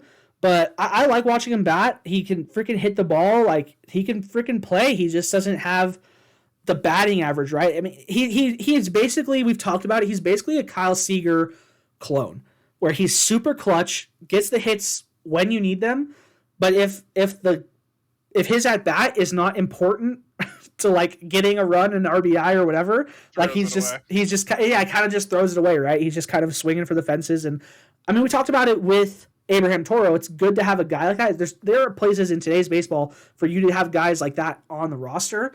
But the reality is that on a team, there's like 2 or 3 of them in every lineup, right? Yes, and he's one of those guys for us, and that's totally great. Puts him right there in the middle tiers for me.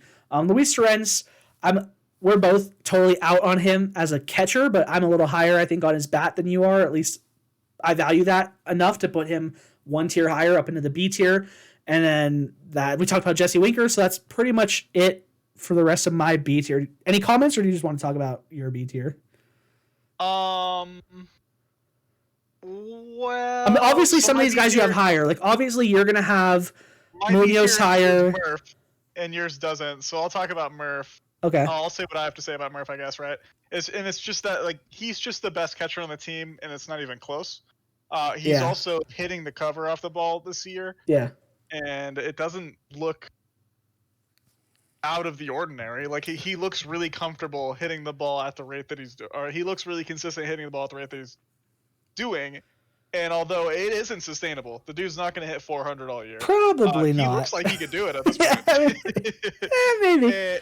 And I do think he's just easily the best defensive catcher on the team. He's played with most of the guys long enough that he knows exactly what they're trying to do and how to help them out. And he's like one of the most important pieces emotionally to the team. Well, that being said, then why for you does he end up in the B tier instead of the A tier? He was really disappointing last year, and I think I'm pretty sure I had him C tier or D tier by the end of last year. And I want to put him higher. I love Murph. But he needs to rise up, right? He hasn't, and he's on that trajectory right now. Okay. I think that's fair. I think I would say if there's one reason for me, like everything you said about him is totally true. And I would say the only reason for me that if I had put him, I put him, I want to say in the A tier. One reason I think that you could bump him down, in my opinion, to the B tier is just because he hasn't had the plate appearances to be like a superstar on the team. Because he's been splitting time with 3 separate guys, right? He's obviously he split time with Cal Raleigh. Cal Raleigh took 28 plate appearances away from him. And he split time with Luis Torrens, who's taken 22 plate appearances away from him. And so, like, he only has 31 plate appearances, where everyone else on the team is around like 80. And like that's the life of a catcher. And so, if any reason I think it's justifiable to bump him down to the B tier is because of that. Because he's a catcher. Yeah. I mean, it sucks, but like that's life. He's no Grandal. Yeah, I get it. Do you have anything else on the B tier you'd like to mention? No, I like Roma more than you. I think I really like that kind of relief pitcher who just comes in and throws nasty shit or slings the same pitch like 1,000 times. Yeah. And they just can't seem to hit it ever, right? I mean, his slider's fun. One knock I'll give against him is that the pitching angle that I like to use in MLB The Show, if I try and throw to the left side of the plate, I literally can't see the plate because his head's in the way. I don't know how that happens, but like it's the only guy I have problems with. It's like, I think Chris Flexen might have that same problem too. He's got a pretty funky delivery. I'm actually really glad he's on the Mariners, so I don't have to face him anymore. Yeah, that's fair. As far as the show is concerned, right? Okay, I'll reveal my A tier now. So my A tier consists of My boy, Marco Gonzalez, Logan Gilbert, Mitch Haniger, Tom Murphy, Robbie Ray, Paul Sewald, and Eric Swanson. That blows my mind. So I know you're going to have questions about that, but first tell us your A tier. So it starts off strong with Diego Castillo, follows right behind you with Marco Gonzalez. I got Mitch Haniger in there. Gino's on there. Winky's in there as well. Munoz in there as well. Paul Sewald, Adam Frazier, and then rounded out by Chris Flexen.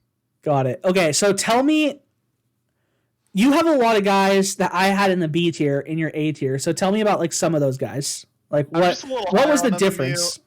Specifically, those guys, to sum them up, would be Frazier, Adam Frazier, Chris Flexen, Jesse Winker, Gino Suarez, and Andres Munoz. And Diego Castillo. Yeah. I just think they're so much better than you're giving them credit for. And the future that they have with the ball club is also really important to their profile as players on the team, right? Yeah. Specifically, Andres Munoz looks like a reincarnation of Evan Diaz, and that's one hell of a comp right there. Like, I know, right? The only thing he doesn't have is he doesn't have the same swagger. Yeah, he doesn't have the swag. I do think he needs to, if he picks up a changeup, specifically if he picks up his circle change, he actually profiles as the same pitcher with around the same stuff. Yeah, I mean, his slider, dude, he's throwing his slider so hard this year. Dude, it's wild out shit. I don't think he was throwing his slider in like the 90s last year. I think that's been like some added velocity. And I mean, I could be wrong. Sugar? Are we talking about Sugar right now? No, I'm talking about Andres Munoz. Oh, yeah. I mean, I didn't really watch him pitch last year because it was just, they were kind of like. I'm just shocked at how hard his slider is. Like, him and Logan Gilbert have hard ass sliders. Yeah. Hard. Well, you can tell they came from the same camp, huh? Yeah. Yeah, I think that's totally fair. So a couple of guys we have in common. Marco Gonzalez. I mean, I think this is a Marco Stan podcast. Like, there will never be bad words uttered about Marco on this podcast. No. We both love Marco. Marco does not get enough respect amongst Major League Baseball. Like, most underrated guy in baseball. Yeah. He's just an absolute workhorse. Like, Marco's just a stud. He's just an absolute stud. I don't even know what to say about him. Like, I'm almost disgusted. Here's the thing. He just doesn't. He's the kind of guy that baseball should be marketing because yes. He just has a really infectious personality. Yes. I mean, the only thing about him, to me, the only thing that keeps him out of the S tier is like he's just not like a Hall of Fame. He's not going to be a Hall of Fame guy, right? He's not stuffy. He's a Jamie Moyer type. Yes. Oh, yes. That's such a great comp. That's such a great comp. He's going to have, especially that, he's going to have a long career. He's not going to be the hardest throwing guy ever, but he's going to be a super consistent guy that gets you with his nasty stuff, super consistent control pitcher. Pitching knowledge. Yeah, 100%. Yeah, and he's going to have a long career because of that, though. He's going to have a really long career because of that, and I think, that to me, that's super exciting. Who else? We both have Haniger in the A tier. I think it's kind of tough. We know it's Haniger. Yeah, Haniger is really good, and the thing is, like, Haniger 100% could be an S tier guy. He's got the injury bug, and you can already see it again this year. It's just like, we just need to see Haniger. I think if we had the chance to see Haniger, he'd just be an easy S tier guy. I mean, I don't know what we landed him on last year, but I think if we had him anything less than S tier, like, that was kind of. I'm gonna tell you straight up. I definitely had him in the S tier. 39 home runs, dude. Yeah, I mean, he's just an absolute stud. I just want, like, to me, I think it's literally just time. If I see more plate appearances from Mitch Haniger, I think he is S tier. I agree. I think he is part of the heart of the order. Realistically, when this lineup's healthy, the meat of the order is going to be Gino, Haniger, and Julio. Or not Julio. I'm sorry. Kalu. So obviously Kalu and Haniger are not healthy right now and not playing in the show at all, right? But they just need to be on the team for this team to succeed and get 90 wins. Right. A couple other guys. Let's see. We both have Paul Sewald. I mean, Paul Sewald is the bullpen anchor. I mean, he's just so good. Like, has he even given up a hit this year? Yeah, Paul Sewald has given up 0 hits this year. He's so good. He's so good. I mean, he's so good. Like, again, like, I think he could be an S tier. I think he could be like a relief pitcher of the year level guy. I think on the opposite this end year, of the spectrum, as like for me, Festa or Johan Ramirez or Joshua Sheffield, he comes in, throws smoke, and gets this shit done every single fucking day. The thing is, it's crazy. Exactly it's just what like you're getting from him every single time. It's just like out of nowhere too. Like he's the perfect example of a guy that can just somehow just click. Yeah, like you just said, it's like a switch just flips because he was like not good with the Mets. Not good is an understatement. But like he comes to the Mariners, relief kind of shitter guy. He comes to the Mariners and he's freaking. Oh, this is embarrassing. I'm blanking on the Yankees closer. That's embarrassing. Oh God, Chapman. No, not Chapman, the famous guy. Anymore, does he? This is so embarrassing. The guy that he wore number 42. 42, Jackie Robinson? What? No, he's like the only guy. Mariano Rivera. Yeah, I know. I'm fucking messing with you. Oh, why didn't you just say the name? You're such a dick. You dropped that he wore 42. You're a little shit. Other guys that I have, obviously, so these are guys that you're going to have in the S tier. I mean, we can kind of figure out who's missing from each other's lists. Logan Gilbert and Robbie Ray. Here's the thing. I think that they're both really good. The reality is like Logan Gilbert is obviously having one of the best months to start a season I've ever seen in my entire life. I just need to see it. I need to see it more than a month, right, for me to bump him into S tier. When I officially give out my S tier rankings, and it's pretty obvious at this point, right? But that's what I'm saying. We can just talk about it at that point. Wait, let me talk about one guy. Because you can talk about Robbie Ray and Logan Gilbert. Eric Swanson. Put some respect on my boy's name. I don't know why you are dogging my absolute dudes. No. Eric Swanson, here's the thing.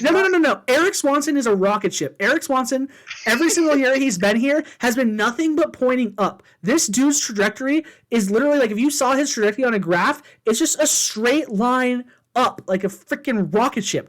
Dude, where's the white glove? Bring the white glove back. This guy will never get The dude has not given up a single run this year.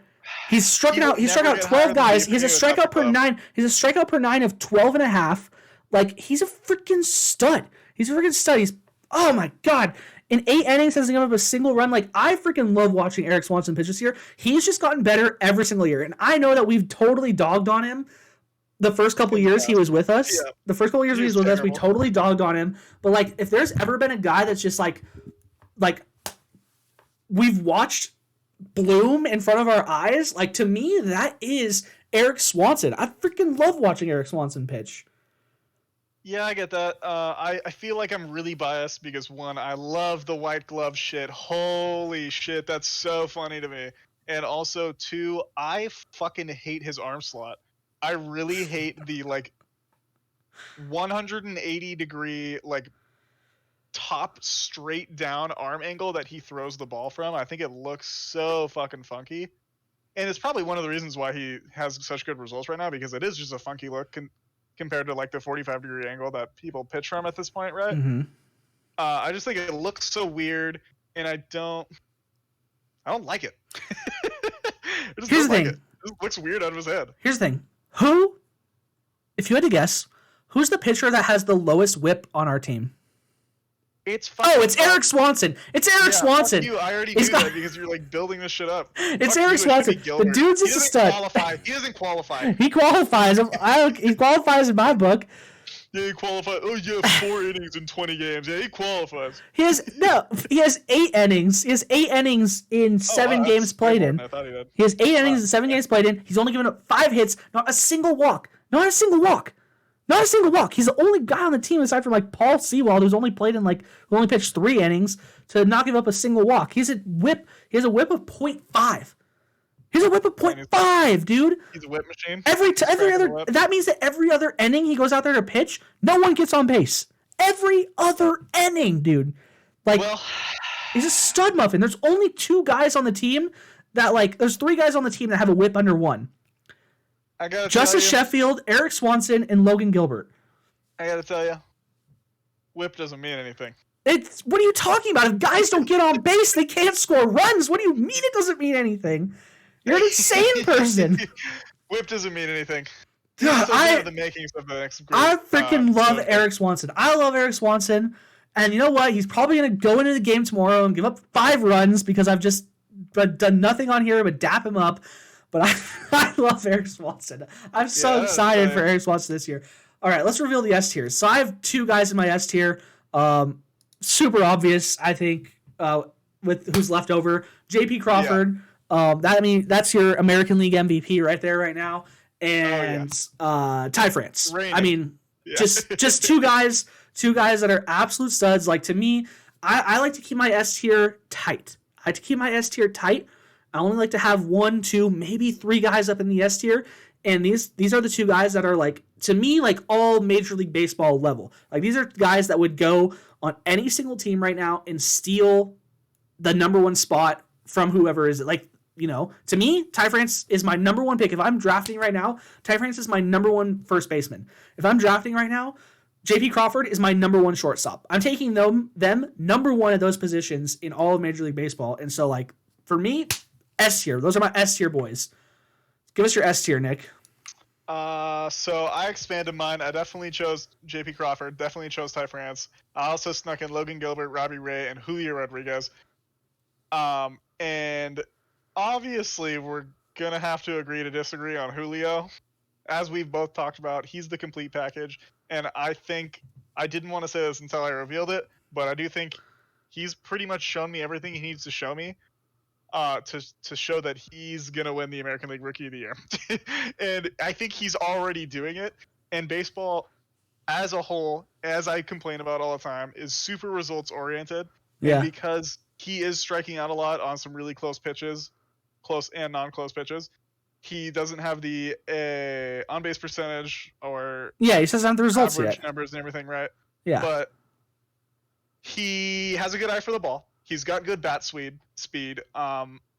He plays good defense. He's got an infectious personality. Yeah. The only thing that he hasn't done to show that he's like the perfect S tier superstar maniac is hit off speed at a super high level, right?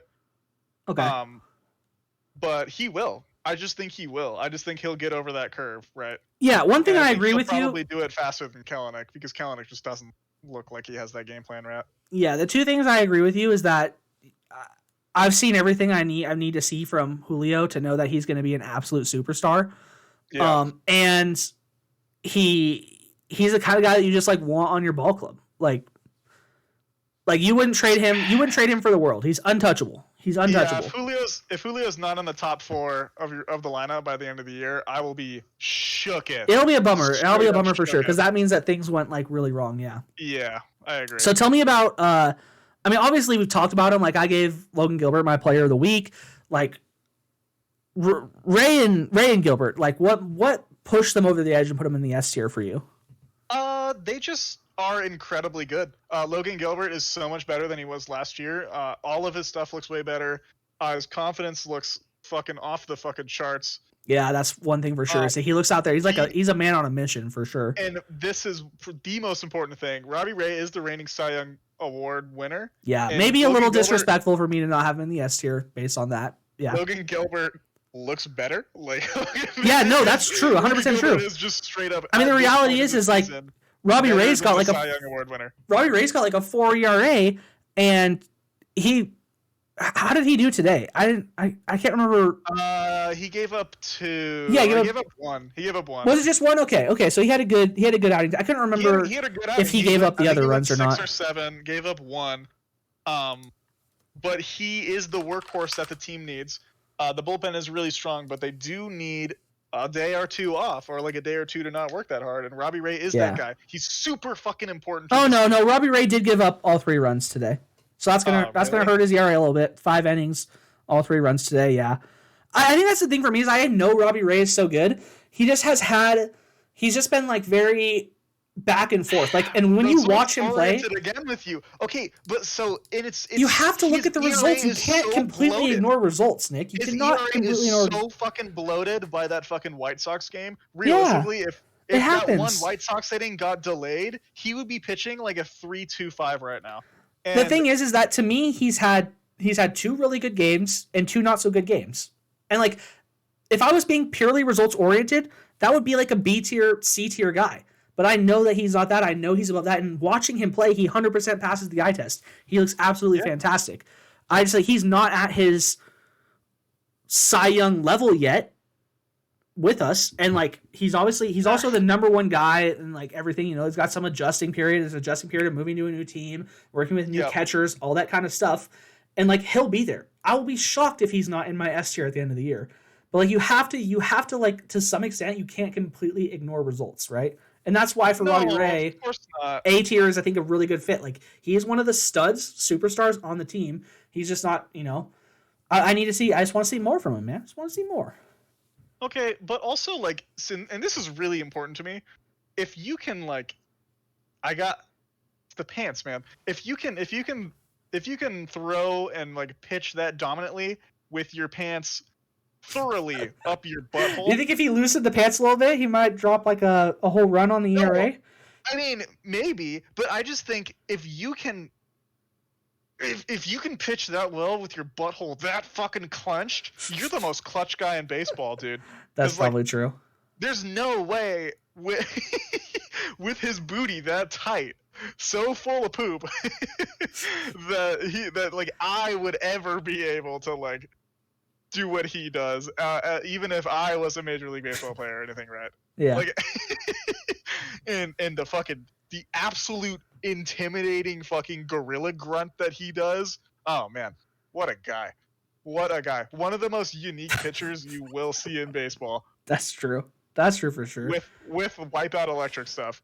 Yeah, and then the last 2 guys. I mean, I obviously gave my love to JP and Ty. I mean, they're just all MLB like level players. They're absolute studs. Like, we're gonna talk about them a lot this year. So I don't think we need to necessarily like, you know, love on them too hard. But this has been like a 2-hour podcast.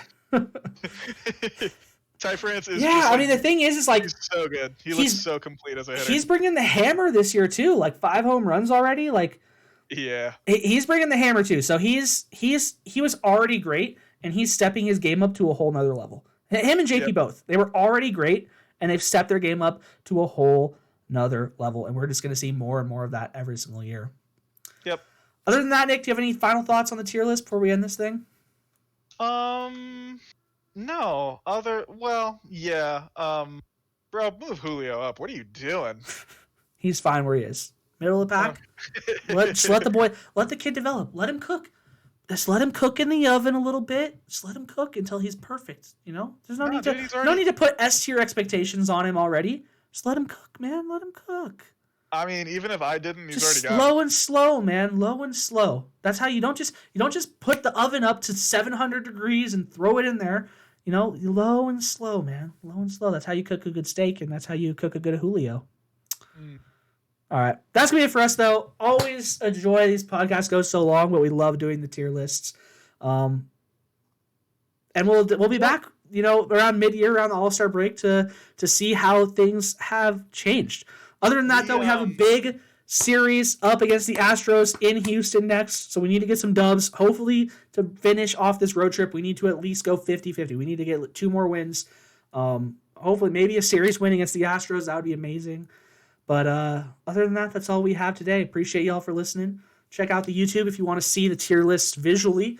Other than that, we appreciate y'all, and we'll see you next time. Go M's. No, I'm not ready to say go M's yet. What? Go? No, this was it. That was a perfect ending. My God. Well, it hit me that we haven't done our our personal power rankings. We got to do that next time. Personal power? Oh, of teams? Paper. Of teams? Yeah, team power rankings. Yeah.